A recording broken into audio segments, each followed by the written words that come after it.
Moi, je bois pas d'alcool. Je bois pas de... je prends pas de drogue. J'en ai pris, j'en prends plus. Rien à voir avec les gens pour qui je fais de la musique. Donc, si je généralise, je vois le premier rang, tout le monde comme ça, prendre des extasies là, et je me dis, mais en fait, non. Ça me ressemble pas. Voilà mon problème. J'ai pas de solution encore. Ah oui, parce qu'une solution, ça s'est construit. Bah ouais, il faut que je la construise. Et peut-être qu'on va avoir des indices aujourd'hui.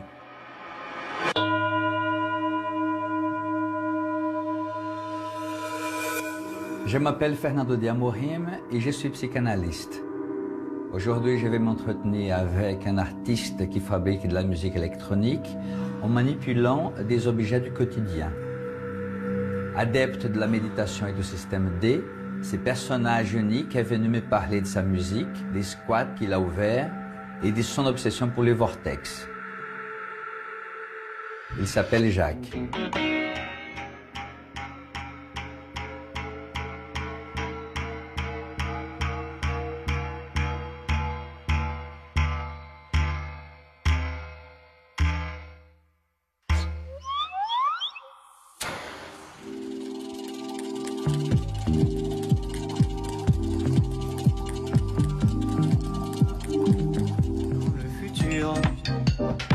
J'avais trop envie d'y repasser. Je me suis fait plein de contacts. Là-bas les gens ont plein de projets.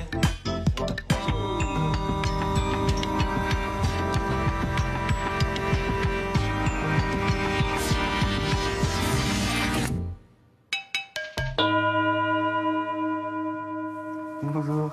Bonjour. Bonjour, enchanté. Jacques. Installez-vous, je vous prie. Merci. Merci d'être venu. Merci de m'inviter. Bien, la parole est à vous. Je m'appelle Jacques. Je suis né à Strasbourg, à côté de l'Allemagne. Jusqu'ici, tout s'est bien passé. J'ai fait plein de choses. Choses. Ouais, toutes sortes de choses. C'est vrai que depuis que je suis né, il y a eu beaucoup de phases. Hein. Il y a d'abord eu la phase dont je me souviens pas. Et après, il y a eu la phase où je commence à avoir des souvenirs. Il y a mon grand frère, ma petite sœur, il y a la maison, il y a une école. Et très vite, je pense, quand j'ai eu 12 ans, je me suis dit que j'avais envie de faire des choses différentes. Alors je ne savais pas quoi. Et là, je me suis mis à apprendre des morceaux de MC Solar et de I.Am dans la cour de l'école. Et après, j'ai voulu devenir comédien. J'avais envie de faire... à la fois d'aller musée la galerie, je pense. Oui. Tu vois, à la cour de l'école et tout, faire des tours de magie, faire des farces. Avec mon meilleur pote, Tony. On a voulu, ouais, je pense qu'on voulait amuser les gens. Et puis, depuis ce moment-là, il n'y a pas eu vraiment de gros tournants. Tu vois? C'est-à-dire que il y a eu une inspiration de départ, qui est que j'avais envie de m'amuser, de amuser les gens et de passer des bons moments. Et c'était très intuitif. Et en fait, j'ai pas changé d'avis depuis ce temps-là, quoi. Il n'y a pas eu un moment de ma vie. Après, il y a eu des hauts et des bas. C'est pas dit, hein. C'est-à-dire qu'il y a eu des moments où j'ai l'impression que je faisais sens et des moments où je faisais pas du tout sens. Donc voilà. Et donc, ce que je fais, c'est que, en ce moment, je fais de la musique. C'est ça que je fais en ce moment. Quel genre de musique? Alors, quel genre de musique? Je fais de la musique.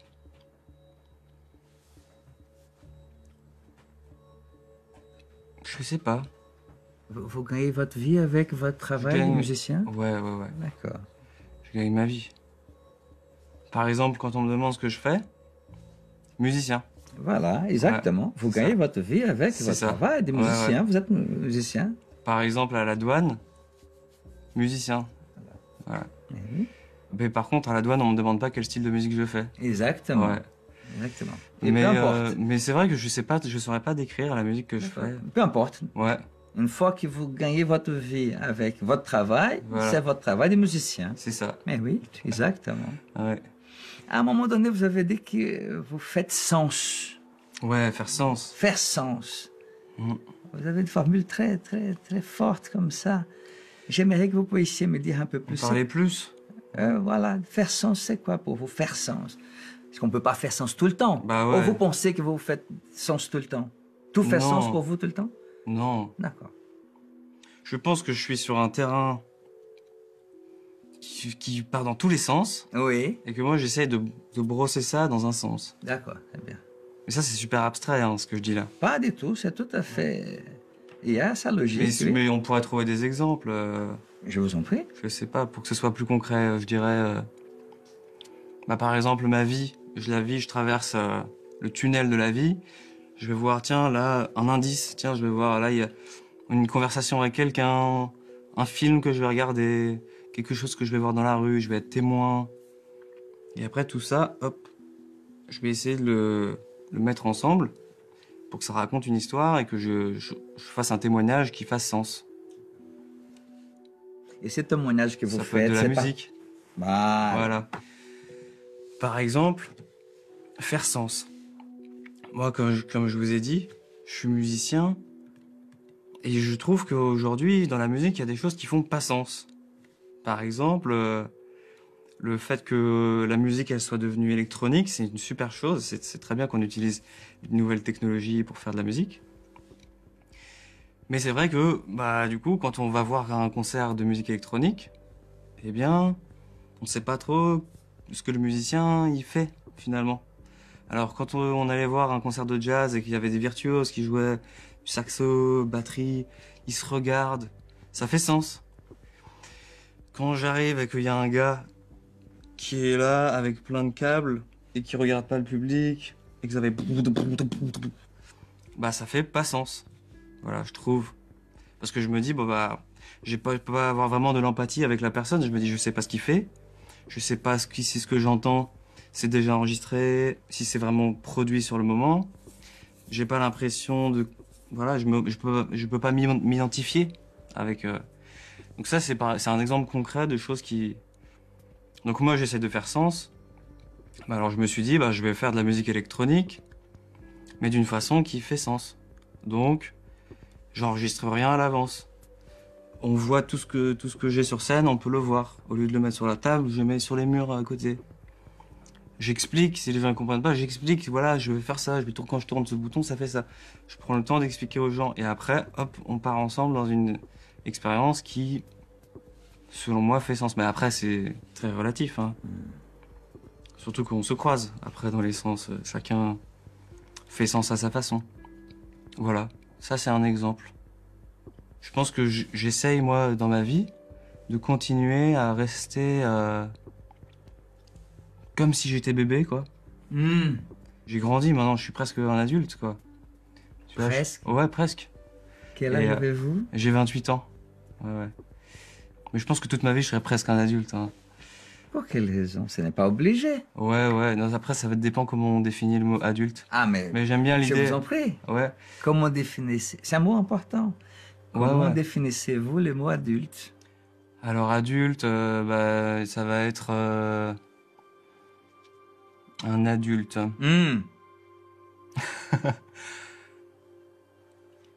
Là, vous touchez à quelque chose de fondamental. C'est celui qui arrive à faire croire à l'enfant qu'il y a des enfants et des adultes. Ça, c'est l'adulte. D'accord. C'est celui qui arrive à dire... C'est pas majeur, ça. C'est l'autorité. Ah, ça, c'est un adulte. Ouais, c'est celui qui arrive à te faire croire qu'il est adulte. Tu vois, ça, c'est un adulte. C'est pas un majeur, ça? Majeur, c'est 18 ans, c'est légal, c'est quand c'est légal. Oui. C'est comme, par exemple, toute forme d'autorité. Ils arrivent à te faire croire qu'ils ont l'autorité. Tu comprends? Par exemple, si moi... Mais faire croire, c'est de semblant ou c'est de vrai? Non, ça devient vrai à partir du moment où on y croit. Par exemple, si moi, je dis... je fais semblant d'être le mec qui décide dans la pièce, ben non, c'est moi qui pose les questions. Et ben, est-ce que tu vas me répondre? Tu vois? En l'occurrence, non. J'aurais essayé. Mais voilà, ce que je veux dire, c'est que adulte, c'est vrai que pour moi, ça n'existe pas vraiment. C'est plutôt... c'est un outil qui est pratique de diviser, de dire voilà, il y a les adultes et les enfants. Et moi, j'aime bien être du côté des enfants. Même si je sais que je grandis. Voilà, c'est parce que je trouve ça amusant. La position de l'enfant est plus amusante. On peut courir partout, on peut se mettre par terre. Quand vous dites on, qui est-ce on dans cette... enfin les enfants, nous quoi. Tu vois. Donc vous pensez que vous êtes un enfant? Oui, dans cette conversation, oui. Et pourquoi dans cette conversation? Parce que en fonction du contexte, si je devais faire sens dans un autre contexte, eh ben, je dirais que je suis un adulte et que j'ai des responsabilités et que je sais vous avez des responsabilités? Ouais, j'ai des responsabilités. Qu'avez-vous comme responsabilité? J'ai la responsabilité de faire sens. Mais ça, c'est plus une responsabilité de quelqu'un de conscient. Je pense que avec le temps, en grandissant, eh ben, je pense que je me dis que j'ai la responsabilité d'être heureux. Parce que je me dis, si je suis malheureux, je vais pas sourire, je vais être là, et puis quand je vais croiser quelqu'un, eh ben, il va le voir, et puis ça va lui projeter ça. Parce que ce que je sais, c'est que moi, ce que je dis, c'est entendu, il y a vraiment quelqu'un. Il y a vraiment d'autres gens avec qui j'interagis.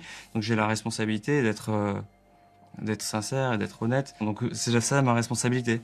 C'est de me dire, faut que quand j'interagis avec d'autres gens, eh ben, ce soit positif. Tu comprends? Voilà. On peut se tutoyer? Ou c'est... pardon, parce que je fais automatique. Vous pouvez... Voilà, automatiquement. Vous pouvez me tutoyer, il n'y a aucun problème. Et ben voilà, en fait, en ce moment, je me pose beaucoup de questions sur la moralité du métier de musicien. Parce que tout ce que je fais en tant que musicien, c'est légal. C'est? Légal. Légal. Tout est légal.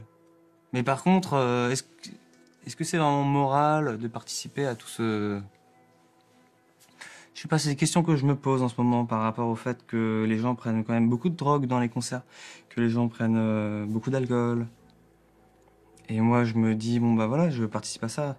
Donc, est-ce que je ferme les yeux?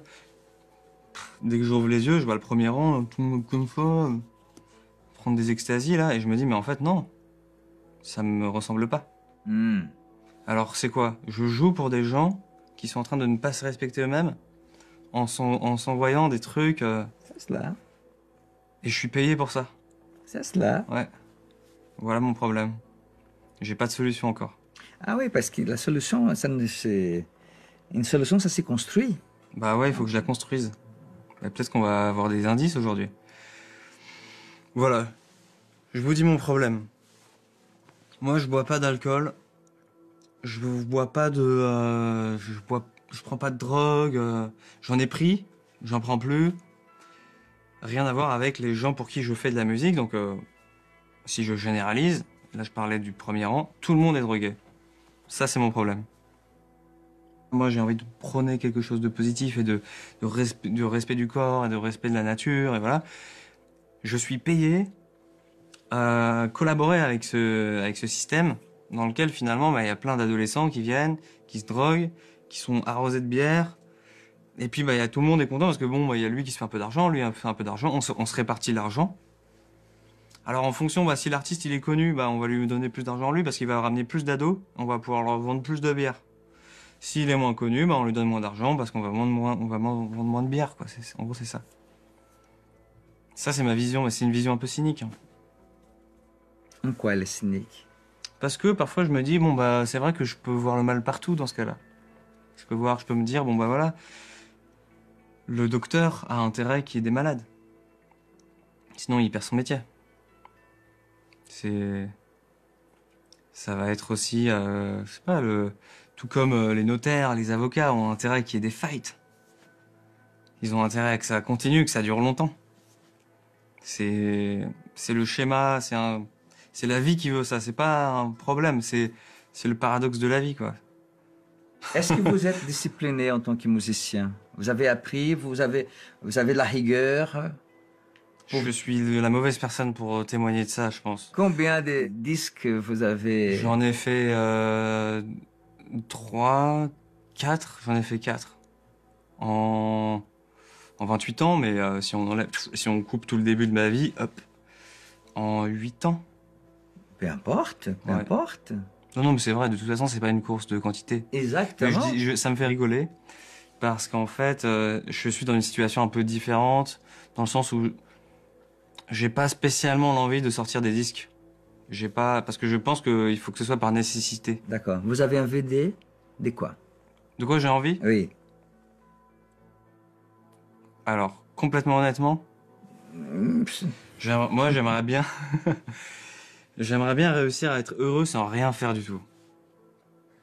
Ça, ce serait le but ultime. Très bien. Comment? De quelle manière Bah, vous envisagez ça?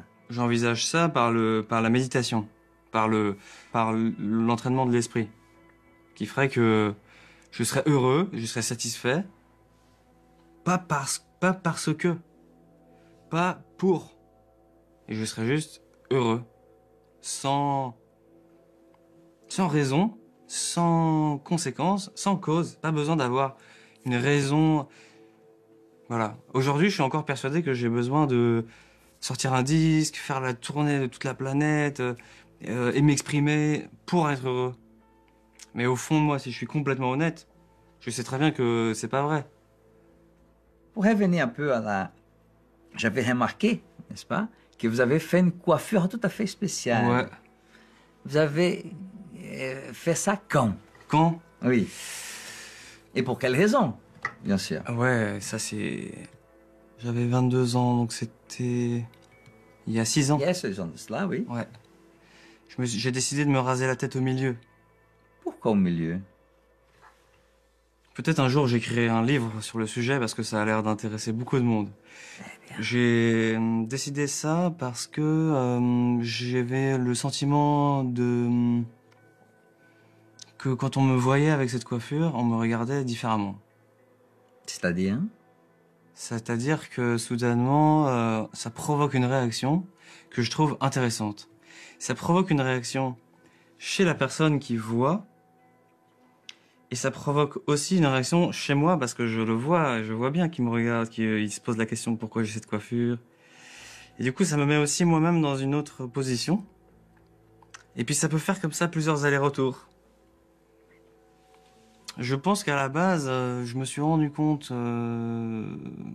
peut-être vers 6-7 ans, je me souviens pas, que, en fait, les autres gens, autrui, vous, tout le monde qu'il y a autour qui me regarde, ça crée chez moi quelque chose qui peut parfois être positif et parfois être très négatif. Ça peut créer la honte. Ça peut créer... Chez qui? Chez moi. Quand on me regarde, je peux recevoir la honte, je peux recevoir l'inhibition, par exemple. Je vais pas oser dire ce que je pense vraiment parce que je sais qu'on me regarde. Et je pense que je l'ai vu comme un ennemi, ça. La honte. Je pense que c'est la honte. C'est vraiment ça. On peut parler de la honte. J'aime pas avoir honte. C'est horrible d'avoir honte. T'es là, ah... Et les gens, ils te regardent genre, ah, et toi, t'es là, oh, non. Et je pense que quand j'étais petit, eh ben, j'ai ressenti très fort la honte. Et puis, tu sais, à l'époque, j'avais mon groupe de rock, je voulais faire carrière, j'avais envie de devenir ce que je suis maintenant. Et j'ai été... du coup, je me mettais en avant, je faisais tout. J'étais dans une démarche de promotion de moi-même, tu vois. Et ça fait que souvent j'étais amené à avoir honte. Et finalement, j'ai commencé à réfléchir à la honte et je me disais, mais la honte, c'est horrible. C'est ce qui fait que on est tous un peu coincés là.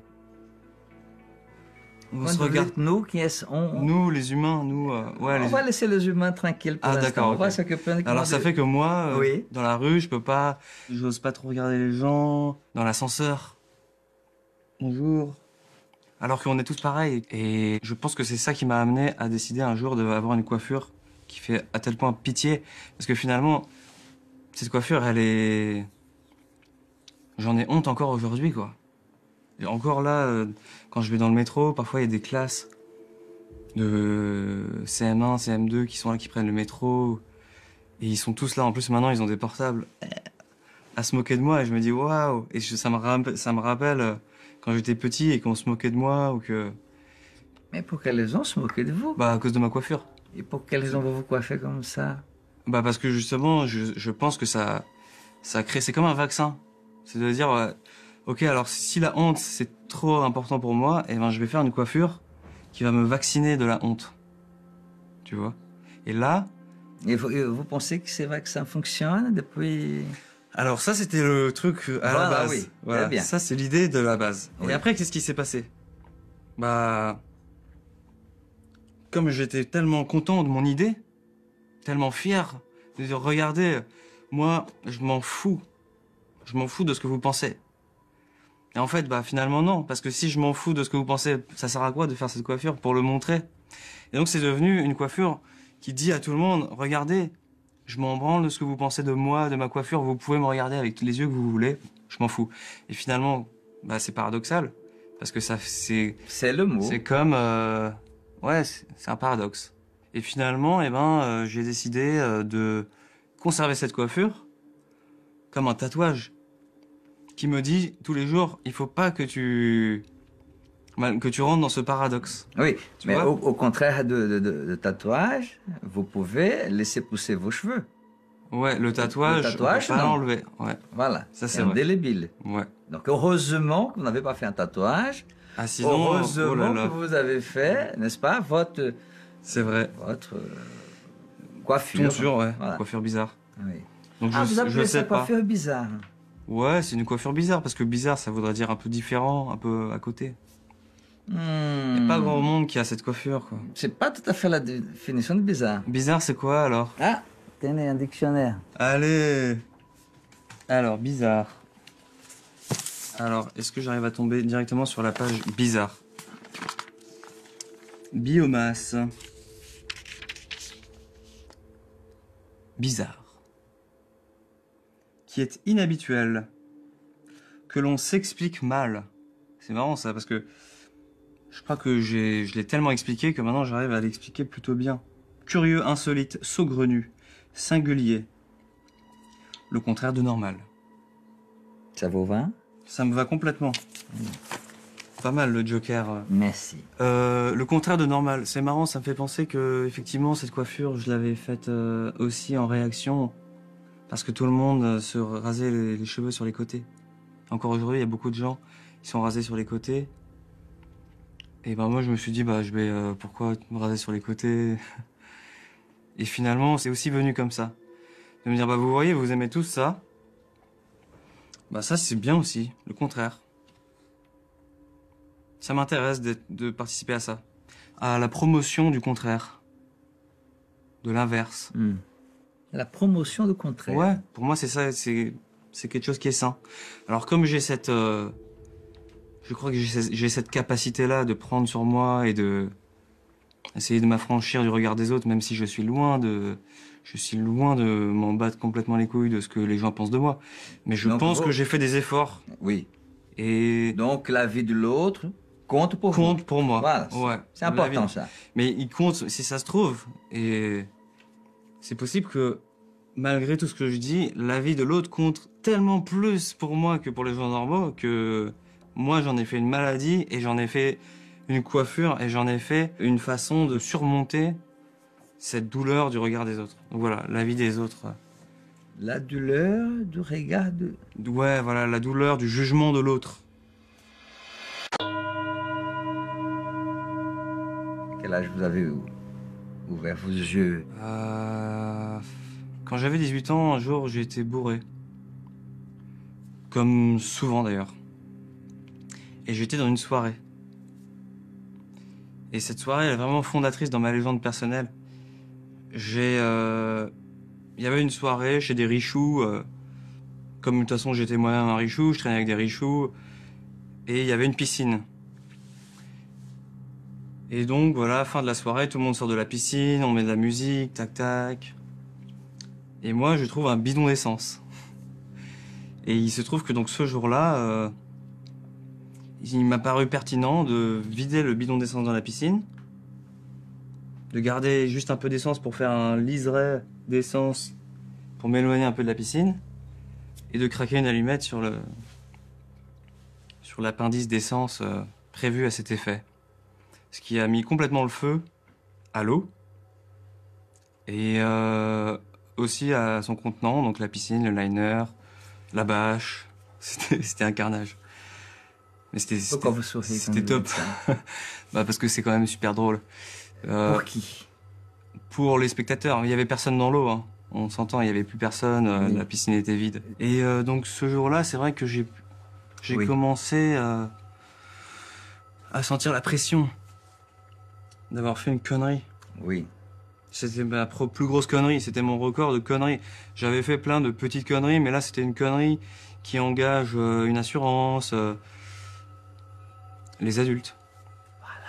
Et donc c'était quelque chose comme ça, c'était quelque chose comme 5000 euros. Donc j'ai commencé ma vie à 18 ans, enfin c'était, ouais, j'avais 17, à moins 5000 euros. Et donc il fallait que je génère 5000 euros pour rembourser mon papa qui avait l'argent pour que ce soit notre problème à nous dans la famille et que ce soit pas un problème interfamilial avec la famille chez qui j'avais fait cette connerie. C'est important ce que vous dites là, bêtise, connerie. Voilà, quand Ouais. vous avez 17 ans, c'est une bêtise, à 18 Là, ans, c'est une connerie. Ouais. Ah, exactement. Et donc c'était une connerie, mais c'est marrant, ouais, rien que d'en parler, ça me restresse ça me remet un petit stress là. Mais du coup, bah ouais, il fallait que je trouve des solutions pour faire du fric. Voilà pourquoi je disais ça. Je disais ça parce que j'étais tellement dans un espèce de culpabilité. Alors que bon, ça reste un problème matériel. C'est pas comme s'il y avait eu quelqu'un qui s'était brûlé ou ça aurait été horrible. Donc ça restait tranquille. Mais bon, c'était aussi une période où je faisais pas grand chose à part fumer des joints et pas faire d'études et être dans un espèce de flou. Je savais ce que je voulais pas faire en fait. Mais je savais pas vraiment ce que je voulais faire. Ou alors si je le savais, je savais pas comment le faire et je savais pas par où commencer. Donc j'étais vraiment... Et à cette époque-là, donc j'ai fait de la méditation. Et puis ça m'a donné envie de me mettre en tailleur. La position du tailleur, donc comme ça. Hop. Et donc je faisais ça.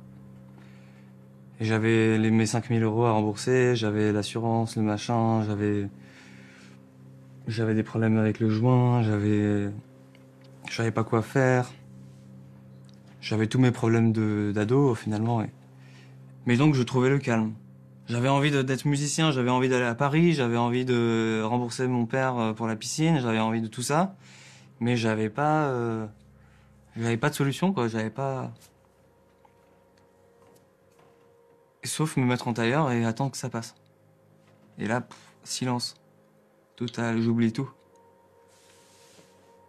Et ça, c'était trop bien. Donc j'ai découvert ça, j'ai découvert le bouton on-off. Après, j'ai oublié, j'ai perdu, je savais plus où il était le bouton pendant des années. Après, je l'ai retrouvé, enfin c'est...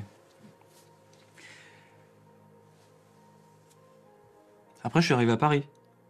C'est à ce moment-là. Et là, j'avais pas de boulot, j'avais pas d'études. J'ai vraiment juste allé à Paris, je suis allé en train à Paris. Mais j'avais pas de programme, quoi. Donc là, c'est là où je suis rentré dans le présent. Tu te balades dans la rue. Donc je me baladais dans la rue. Avec ma guitare. J'avais lu une biographie de Jimi Hendrix. Tu vois, Jimi Hendrix, ce mec est énorme. Il joue trop bien et tout, donc je me suis dit, bah moi je veux jouer trop bien comme Jimi Hendrix, donc comment je peux faire? J'ouvre une biographie de Jimi Hendrix, et je vois ses proches qui témoignent et qui disent, bah Jimi Hendrix, il a toujours une guitare avec lui. Donc, j'achète une guitare à 50 balles, et hop, j'ai guitare tout le temps. Guitare. J'ai fait de la guitare tout le temps. Et puis en fait, j'ai commencé à devenir un peu bon, quoi. Encore aujourd'hui, je joue pas mal. Et c'est là que j'ai fait une rencontre qui a complètement changé ma vie. Un type qui s'appelle Franck, qui pour le coup est peut-être la personne qui m'a le plus ouvert les yeux. C'est un type que j'ai rencontré dans le métro, qui avait une guitare aussi. Et je lui ai appris à faire de la guitare un petit peu. Et en fait, il se trouve que lui dormait dans le métro. Moi, je dormais chez un pote, pas loin. Et lui, bah, il était là, et puis on sympathisait et tous les jours, et ben, je allais le voir, et comme j'avais rien d'autre à foutre, j'ai discuté avec lui, quoi. C'était un peu mon pote, c'était mon pote Clodo, en fait. C'était mon pote, j'étais content d'avoir un pote. Je pense, au fond, maintenant que j'ai plus de recul sur moi-même, je pense que j'étais le mec, un peu aventureux, issus de familles aisées, qui trouvent ça super cool de traîner avec un clodo. Et qui, en fait, dans ma tête, au début, c'était un clochard. Mais en fait, c'est quoi un clochard? Ça n'existe pas, en fait, les clochards. Ça n'existe pas. Bah, ce que je veux dire par là, c'est que y a pas de diplôme de clochard. Tu peux pas... À quel moment c'est une dégringolade comme ça? Et il y a pas un jour où tu dis, ah bah ça y est, tu te réveilles, t'as une bouteille de Sky, tu t'es pas rasé depuis 2 semaines, et puis t'es là, ah bah ça y est, en fait, je suis clochard. Tu vois. Et ben non, il y a pas ça. Et lui, il était juste dans le métro, il avait les symptômes de ce qu'on appellerait un clochard et de ce que moi-même je voyais comme un clochard. Et c'est justement grâce à lui que je me suis rendu compte que les clochards, bah non, c'est que des gens qui essaient de s'en sortir, qui passent par là, ne se stabilisent pas là-dedans, en fait. Parce que c'est une situation d'instabilité. Donc lui, il était dans le métro depuis 3 semaines. Et ça me faisait d'autant plus, je me disais, waouh, en fait, ça pourrait m'arriver, quoi. Je voyais le gars et je me disais, mais il est dans une mauvaise passe, mais c'est tout. Et il me disait, je vais trouver un endroit pour nous. Parce que je lui avais raconté que moi, je dormais à droite à gauche. Donc il me dit, je vais trouver un endroit pour nous. Et moi, je calquais pas, je comprenais pas, en fait, de quoi il parlait. Et en fait, j'avais affaire à un squatteur professionnel. C'est un type qui connaît toutes les lois pour occuper une maison sans avoir le droit de le faire. On appelle ça un occupant sans droit ni titre. Et puis un jour, il m'a donné rendez-vous et effectivement, il avait ouvert une maison. Donc il y avait une maison qui est abandonnée, comme beaucoup de maisons sont, et pas que des maisons d'ailleurs, beaucoup de bâtiments à Paris sont abandonnés ou sont parfois juste vides, vacants. Souvent parce que soit il y a une indivision, donc des personnes qui n'arrivent pas à se mettre d'accord sur l'utilité de cette maison, soit tout simplement parce que parfois ça rapporte de l'argent d'acheter un bâtiment, d'attendre et de le revendre plus tard. Et c'était le cas de cette maison. Donc on était sur une situation de spéculation immobilière. Ce qui fait que ça fait comme si c'était moins grave. Parce qu'on se dit, bon bah voilà, chacun fait ses affaires. Qui? Bah moi Voilà. et mon ami, ouais, je me dis... Laissez l'ami tranquille. Ouais. Donc, Je me dis, ouais, chacun fait ses affaires. Il y en a qui spéculent sur une maison, bah moi je l'occupe. Le jour où ils revendront la maison, bah je partirai. Et donc c'est comme ça que je me suis retrouvé à habiter avec un type qui était à la base un mec du métro. Et j'étais bien. Et j'étais... d'un seul coup, je me disais, waouh, c'est possible, il y a des choses qui se passent. Je suis arrivé à Paris, il y a l'aventure qui commence, quoi. Depuis cette maison, j'ai ouvert plusieurs squats. J'aime l'idée du gars qui squatte. pour quelle raison? Parce qu'on squatte tous la terre, quoi. On est déjà des squatteurs de base. Il y a déjà quelque chose... En naissant, pour moi, il y a déjà la fibre du squatteur dans l'être humain. Il y a déjà quelque chose du squatteur dans le fait d'être sur la planète et d'avoir une activité, d'être différent, de se sentir différent et de s'autoproclamer. C'est comme le squatteur, il s'autoproclame, il dit « je suis chez moi ». Et ben le terrien, il dit quoi? Il dit « je suis terrien, je suis chez moi ». Moi, je suis pas si sûr, en fait. Qui a dit quoi? Qui a dit ce truc-là de dire, bon bah là, ça va être les Allemands, là, ça va être les Français? Je suis pas si sûr, en fait. Je regarde la planète Terre, quand il y a les découpages et tout, là, même des fois, ils font des découpages super sharp. Aux États-Unis, où il y a des gars, ils ont dit, vas-y, paf, de là à là, c'est chez moi, de là à là, c'est chez toi. Et genre, pas trop. J'ai pas l'impression que c'est... Moi, je vois juste la barrière de la gravité. Et encore, il y a des gars qui ont réussi à sortir de l'atmosphère. Je sais pas, ça me met... Ouais, j'ai l'impression qu'il y a un délire de squat. J'aime bien, voilà... Un délire. Un délire de squat, ouais, un délire. Qu'est-ce que vous entendez Un par délire? Ah ouais, c'est bien, on parle des mots. Un délire, quoi. C'est le délire. Pour quelle raison vous avez souhaité me rencontrer? Je pense que je suis curieux. Et je pense que je suis curieux de l'expérience. Quelle expérience? L'expérience de se livrer. C'est la première fois que vous vous livrez? Ouais. Et est-ce qu'actuellement vous avez d'autres projets? Est-ce que vous faites d'autres types de travail? Est-ce que vous Vous vivez uniquement de la musique. Est-ce que vous pouvez me toucher un mot là-dessus? J'habite maintenant au Maroc, à Agadir, à côté d'Agadir. J'ai décidé de déménager là-bas. Pour être en retrait. Donc je passe beaucoup de temps là-bas. Et je fais de la musique la journée. Et comme vous avez sans doute remarqué, je réfléchis aussi beaucoup.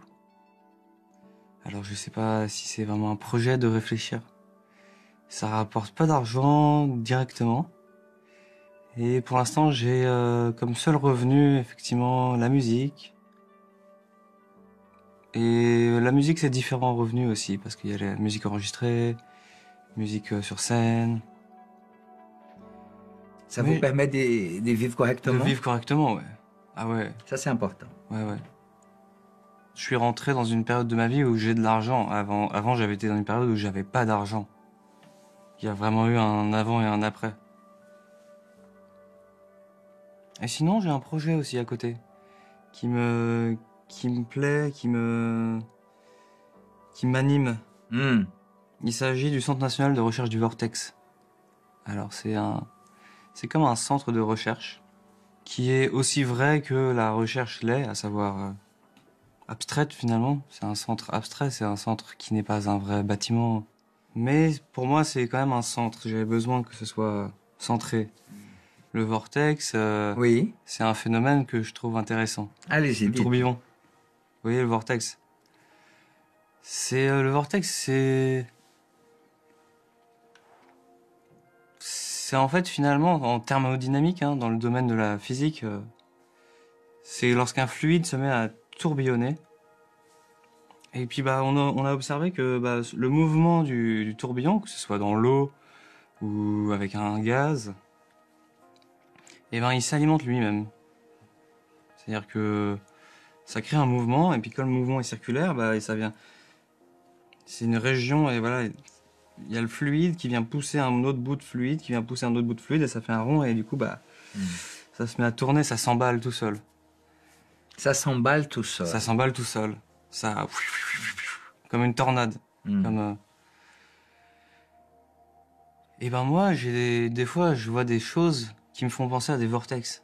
Mais qui sont pas des vortex qu'on peut toucher et qu'on peut voir. C'est plutôt des situations. C'est plutôt, voilà, dans la vie de tous les jours. Par exemple, j'ai remarqué, si quelqu'un s'énerve, il va s'énerver, et puis il va dire, non, mais il va commencer à remettre la faute sur quelqu'un. Et puis l'autre personne va s'énerver. Ah, mais non, mais toi, c'est toi qui es énervé. Ah, mais non, mais c'est toi qui m'énerve. Ah, non, mais c'est toi qui as commencé. Et en fait, ça fait un peu comme pareil. C'est-à-dire que ça crée un vortex. Alors, je peux pas dire que je vois à ce moment-là un vortex, mais pour moi, quand je vois des situations comme ça, je me dis, waouh, vortex. Parce que ça s'arrêtera pas tant qu'il y en a pas un tant qu'il faut les séparer, quoi. Faut séparer. Comme si t'avais un tourbillon et qu'il fallait, aller, comme une tornade. Faut souffler, je sais pas, mais faut que ça s'arrête. Donc, j'ai commencé à étudier ce phénomène. Sous différents prismes. Ça fait combien de temps? Ça fait 5 ans. 5 ans. Ouais. Ça fait 5 ans que j'ai mis le mot vortex sur le phénomène. J'ai décidé d'utiliser le tourbillon pour en parler. Mais c'est un phénomène que j'étudie encore aujourd'hui et qui n'est pas arrêté. La définition n'est pas vraiment arrêtée. Mais aujourd'hui, je dirais que c'est toutes les situations dans lesquelles les causes et les effets interagissent entre eux. Je trouve ça marrant d'avoir ce schéma un peu partout. Ce symbole. Et quel symbole? Le symbole... le tourbillon. Vortex. Un peu partout. Un peu partout, ouais. Je vois des spirales partout, moi. Vous voyez des spirales partout? Ouais. Des vortex. Je vois des vortex. Je suis obsédé ou pas? Est-ce que je suis obsédé du vortex? C'est une question? Ouais. À qui posez-vous cette question? Au thérapeute. Est-ce que je suis obsédé? Quelque chose, quand on y pense tous les jours et qu'on le voit partout, est-ce que c'est une obsession? Je dois dire le mot vortex 120 fois par jour. Enfin, j'en sais rien. Mais je me suis bien empêché de le dire jusque-là. Je me suis dit, oulala, faut pas que je dise vortex, vortex, vortex. Pourquoi? Parce que je me suis dit que tant que j'avais pas décrit et que j'avais pas parlé de cette chose-là, ça ferait un suspense inutile. Et que c'est un sujet qui est gros pour moi et donc je n'avais pas forcément envie de directement arriver là-dedans. Surtout que c'est un sujet finalement qui me concerne moi, Voilà. mais qui concerne aussi tout le monde et qui concerne... ça concerne tout le monde, hein, le vortex. Donc ce que je fais... Vous pensez que ça Ouais. concerne tout le monde? Ouais. Ça concerne chacun. Vous pensez, mais ça, c'est une certitude ou...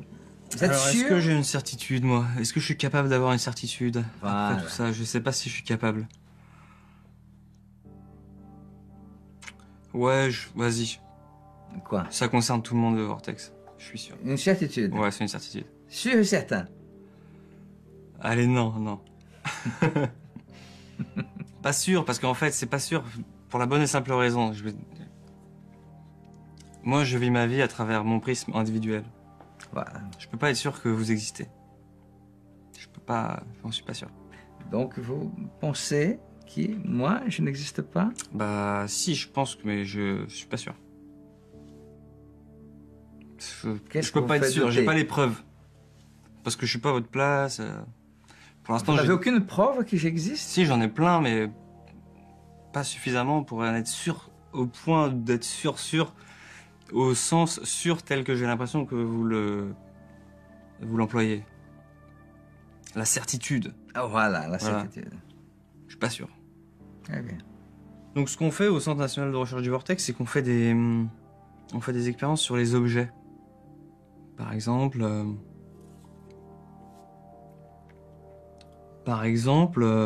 il y a une lampe.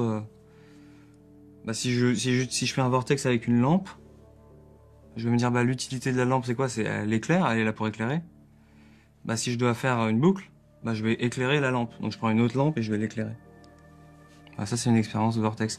On fait, par exemple, on va couper un couteau. Ou percer une perceuse. Hop là. Alors le moment où on a percé la perceuse, c'était un grand moment. Parce qu'après avoir percé un ou deux trous, Alexandre a littéralement créé un vortex dans la nappe.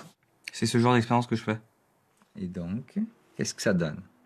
Bah ça sert à rien. Ça sert complètement à rien. Mais d'un point de vue rationnel. C'est-à-dire que quand on regarde les choses, en essayant tout le temps de chercher qu'est-ce qui sert à quoi, et qu'est-ce qui va emmener où, et quelle est la cause, quelle est la conséquence de ça, quel est l'effet, à quel moment c'est lucratif, ou... Bah effectivement, dans le prisme rationnel, ça sert à rien.